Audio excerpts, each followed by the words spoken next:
हार में जीत। बहुत समय पहले की बात है। भारत के सुदूर दक्षिण में एक छोटा सा राज्य स्थित था।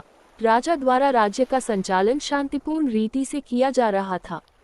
एक दिन अचानक उसे खबर मिली कि एक बड़े राज्य की सेना की एक बड़ी टुकड़ी उसके राज्य पर आक्रमण के लिए आगे बढ़ रही है। वह घबरा गया, क्योंकि उसके पास उतना सैन्य बल नहीं था जो उतनी बड़ी सेना का सामना कर सके। उसने विचार विमर्श हेतु सेनापति को बुलाया। सेनापति ने पहले ही हाथ खड़े कर दिए। वह बोला, महाराज, इस युद्ध में हमारी हार निश्चित है। इतनी बड़ी सेना के सामने हमारी सेना टिक नहीं पाएगी, इसलिए इस युद्ध को लड़ने का कोई औचित्य नहीं है। हमें अपने सैनिकों के प्राण गंवाने के बजाय पहले ही हार स्वीकार कर लेनी चाहिए। सेनापति की बात सुनकर राजा बहुत निराश हुआ। उसकी चिंता और बढ़ गई। वो समझ नहीं पा रहा था कि क्या करे और क्या न करे। अपनी चिंता से छुटकारा पाने के लिए वह राज्य के संत के पास गया। संत को उसने पूरी स्थिति से अवगत कराया और बताया कि सेनापति ने तो युद्ध के पहले ही हाथ खींच लिए हैं।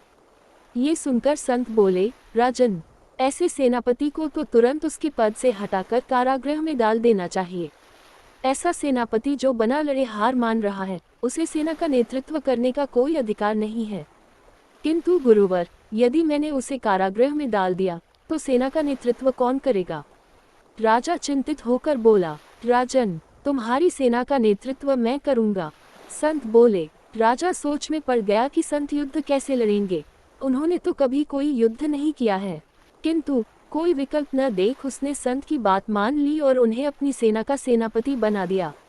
सेनापति बनने के बाद संत ने सेना की कमान संभाल ली और सेना के साथ युद्ध के लिए कूच कर दिया। रास्ते में एक मंदिर पड़ा। मंदिर के सामने संत ने सेना को रोका और सैनिकों से बोले, यहाँ कुछ देर रुको। मैं मंदिर में जाकर ईश्वर से पूछकर आता हूँ कि हमें युद्ध में विजय प्राप्त होगी या नहीं।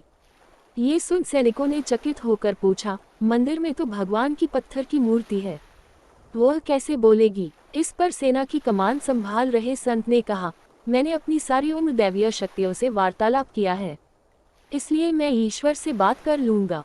तुम लोग यहीं रुककर मेरी प्रतीक्षा करो। यह कहकर संत मंदिर में चले गए। कुछ देर बाद जब वे वापस लौटे तो सैनिकों ने पूछा, ईश्वर ने क्या कहा? संत ने उत्तर दिया, ईश्वर ने कहा कि यदि रात में इस मंदिर में प्रकाश दिखाई पड़े तो हमारी विजय निश्चित है। पूरी सेना रात होने की प्रतीक्षा करने लगी। रात हुई तो मंदिर में उन्हें प्रकाश दिखाई पड़ा। ये देख सेना खुशी से झूम उठी। उन्हें विश्वास हो गया कि अब वे युद्ध जीत लेंगे। उनका मनोबल बढ़ गया और वे जीत के मंसूबे से युद्ध के मैदान में पहुंचे। युद्ध 21 दिन चला। सैनिक जी जान से लड़े। फलस्वरूप उनकी विजय हुई। विजयी सेना के वापस आते समय फिर वही मंदिर पड़ा। तब सैनिकों ने संत से कहा कि ईश्वर के कारण हमारी विजय हुई है, आप जाकर उन्हें धन्यवाद दे आएं। संत ने उत्तर दिया, इसकी कोई आवश्यकता नहीं है। यह सुन सैनिक कहने लगे, आप कितने कृतघ्न हैं। जिस ईश्वर ने मंदिर में रोशनी कर हमें जीत दिलाए, आप उनका धन्यवाद भी नहीं कर रहे।